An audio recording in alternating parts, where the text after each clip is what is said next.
şeyde de onları çeksin. Onları.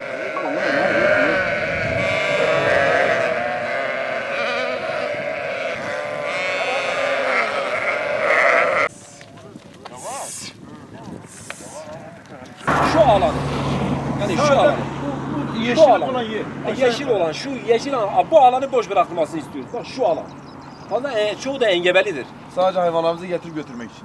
Götürmek için. Tabii ki tabii. Arkadaşlar geldi kanal orada.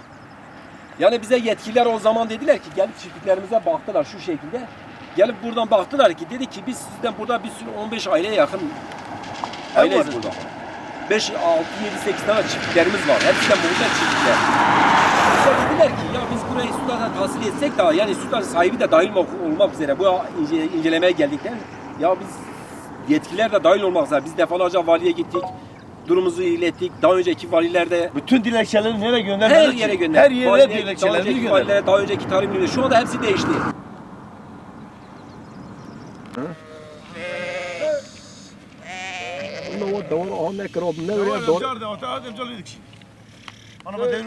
Ben Ferit Karaoba, bu mezrada oturuyorum. Biz 15 aileyiz bu mezrada. Bizim 4500 koyunumuz var. 4500 koyun. 325 tane de bizim çok güzel büyükbaş hayvanımız var. Burada 7-8 tane gerek kendi imkanlarımızla gerek de %50 hibeyle yaptığımız ahırlarımız var. Çok modern ahırlar. Biz 2 köy kadar üretim yapıyoruz. Yılda 5500 kuzu üretiyoruz. Biz iddia ediyoruz ki Sütaş'tan daha iyi üretim yapıyoruz. Çok güzel bir hayvancılığımız var. Zaten hayvan bitmiş durumda. Bizim şu anda bu alan, arkamızda gördüğümüz alan Çeltiköy'ün bütün merasını tamamıyla Sütaş'a tahsil edildi. Bu bölge. Biz Sütaş'a karşı değiliz. Kesinlikle üretimine de karşı değiliz. Ama biz de hayvancılık yapıyoruz. Bu yörenin insanıyız. Bizim de üretim yapmamız lazım. Kendi hem üretim yapıyoruz hem ülke ekonomisine katkı yapıyoruz. Bizim tek gideceğimiz başka bir yerimiz yok. Sütaş önce buraya gelirken yetkililer defalarca gittik. Hatta bu ilk alana gelirken Sütaş sahibi de buradaydı. Biz yerimizi de gösterdik. O dönemde hem yetkililer hem Sütaş'ın sahibi. Buradan ona sesleniyorum. Dediler ki biz bu bölgeyi Sütaş'a vereceğiz. Yalnız sizin geçiş alanınızı kesinlikle bırakacağız. Sizi buradan mağdur etmeyeceğiz. Ama şu anda tamamıyla bizi mağdur ettiler. Şu fazla bir şey biz Mera'dan vazgeçtik. Bizim diğer köy merasına işte İncesuy'un merasına geçmemiz için Sarıçiçek'in mezrasına geçmemiz için hiçbir alan bırakmadılar. Hiç boş bir alan bırakmadılar. Önümüzden şu gördüğünüz tarafından yoldan kazı yaparak yol geçiyor. Bizi yani adeta içeriye hasbetmiş durumdadır. Bizim burada fazla bir isteğimiz yok. 150-200 metre bir bu boş alan. Zaten çoğu engebeli. Şu tarafı gösterseniz zaten bellidir. Engebeli bir arazidir. Kullanmayan bir arazidir. Tarıma elverişli olmayan bir arazidir. Şu kısımdan işte biz İncesuy'un, Sarıçiçek'in mezrasına gidip hayvanlarımızı otlatıp gidip gelmemiz için bu alanı boş bırakmasını istiyoruz. Biz Sütaş'a karşı değiliz ama tamamıyla bütün meramız elimizden alındı. Meramız elimizde alınırken bizi adeta içeriye hasbettiler. Ciddi bir sıkıntımız var. Gelen yetkililer kim geliyorsa vallahi diyor gerçekten mağdur edilmişsiniz ya. Vicdana rahatsız olduk diyorlar. Kim geliyor? Sütaş'ın geçenlerde 2. adamıydı. Geldi buraya ya gerçekten dedi ben vicdana rahatsız oldum dedi. Gelen yetkililer biz vicdana rahatsız olduk. Böyle olmaması gerekiyor. Bunun bir çözümü olması gerekiyor. Ama hiçbir çözüm yok. Geçenlerden tam vuracaklar. Şuradan çiftliklerimizin önünden vuracaklar. Şu tarafa diyor ki yani şu anda bizim diğer sürülerimiz orada. Sürüler daha çoğu gelmemiş. Bu sadece tek bir sürüdür. 4500 tane koyunumuz var. İçeride simenter hayvanlarımız var. Bu alandan işte diğer köyün merasına geçmemiz için bize bir çözüm bulunması gerekiyor. Ciddi bir sıkıntımız var. Bu şekilde kesinlikle geçmemiz. Biz hakkımızı sonuna kadar savunacağız. Gelen yetkililer biz çağırıyoruz buradan şunu diyorum. Biz bakanımıza teşekkür ediyoruz.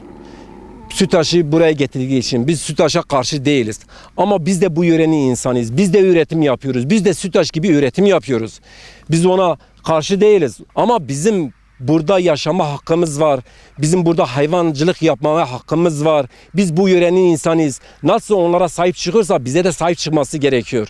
Benim şu anda sadece benim 2 trilyona yakın, 2,5 trilyona yakın ben çiftlik yaptım. Çok güzel model çiftlik yaptım. Çok güzel de hayvancılık yaptım. Benim sadece 2000 tane hayvan, benim kendi koyunum var. 5000 dönüm üzerinde çiftlikler kurmuşum.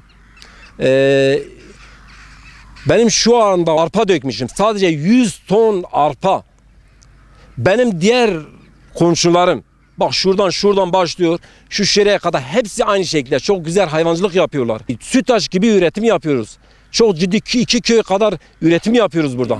Gelip kendi gözleriyle görseler, yani yetkilerimizden, valimizden, bakanlığımızdan çağrı yapıyoruz. Gelin görün yerde. Eğer biz haksızsak, vicdanen onlar rahat ediyorsa gelip görsünler. Ben biliyorum ki gelip görmeyecekler. Gelip görseler zaten görecekler yani. Hak verecekler bize. Mutlaka da bir çözüm yapacaklar. Yani gelip yerinden görseler. Biz buradan Sütaş sahibine çağrıda yapıyoruz. Bize dediler ki biz sizinle iyi bir komşuluk yapacağız. O önce arazi kapmaya geçiyor. Yani nereden bakarsan 5 dönüm için yolları değiştiriyor. 5 dönüm için bizi mağdur ediyor. Ya bu kadar da olmaz ya, el vicdanına koy ya. Biz de senin gibi üreticiyiz. Sen vicdana rahat ediyor musun? Gel bir bize bakın. Sen bize söz verdin. Seninle iyi geçineceğiz. Sizi mağdur etmeyeceğiz. Burada dediniz Sütaş'ın hem Sütaş sahibi hem yetkililer. Yani mera olmadan hayvancılık da olmaz. Mera olmadan hayvancılık olur mu? Ya bizim koyunlar gidip dışarıda otlaması gerekiyor. Dışarı çıkıp içeri gelmesi gerekiyor.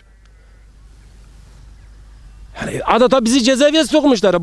Bu kadar da vicdansız olmaz ki. Durum da var. Ana yol şimdi burada baraj yapılıyor. Ana yol bütün arabalar burada geçiyor. Yani o yola götürüp de getiriyor. Geçen sene şurada bak, Çeltiksuyu yolun üzerinde geceleyin benim hayvanıma araba vurdu, 32 tane hayvanım gitti. Ben bu yolda hayvanları nasıl gece götürüp getireceğim? Gündüz nasıl götürüp getireceğim? O sürü çıkıyor, bu sürü çıkıyor. 4500 tane koyundur. Ya bize en azından biz diyoruz ki ya bize bu alanı boş bırakın. Biz hayvanlarımızı bizim meramız gitmiş. Ya biz diğer köylülerin merasına komşumuzdur kimse. En azından o diğer köylülerin merasını kullanmak için, hayvanlarımızı dışarı götürüp gelmemiz için bize bir en az geçiş alanı bırakın.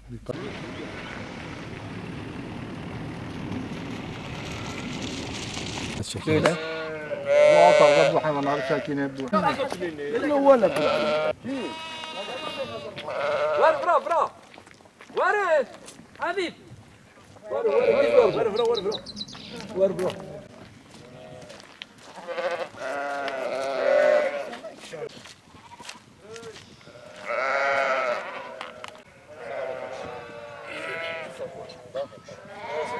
Ben Hüseyin Arslan.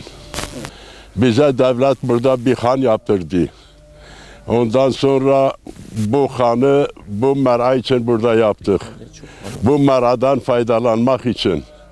Merayı da maalesef bizi kapıya koymamak için devlet Sütaş bizi içeri koydu, cezaevine koymuş gibi üstümüze kapıyı kapattı. Kapımızın önünden kanalı kazmış. Ondan sonra tamamen biz Sütaş'a karşı değiliz. Bu yörenin çocuklarıyız. Biz burada yaşadık. Biz burada büyüdük. Biz burada şimdi kapıya çıkamıyoruz. Yerimizdir, toprağımızdır, vatanımızdır. Kapımızdan dışarı çıkamıyoruz. Ondan sonra böyle şey olmaz. Devletimiz, yetkililerimiz ellerini vicdanlarına koysunlar. Ondan sonra bizi düşünsünler. Bize bir pay bıraksınlar. Benim diyeceklerim bu kadar. Meralarımız işgal edilmiş. Kesinlikle 5 karış mera bırakmamış. Eğer bu kazı böyle devam ederse kapıdan dahi dışarı çıkamıyoruz. Eğer bu kazı böyle devam ederse Sütaş'ın bize de faydası olur. Eğer bizi cezaevine koymasalar bizim de onlara faydamız olur. Biz olmadan onlar olmaz zaten. Tabii. Aynen böyle.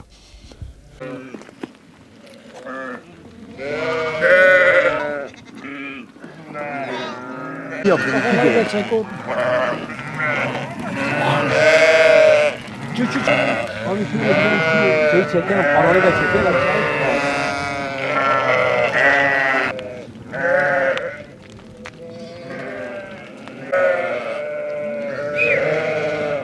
Hala ipaz وين هاتك قناري أنا بقى قناري بكشيني مقو كاكي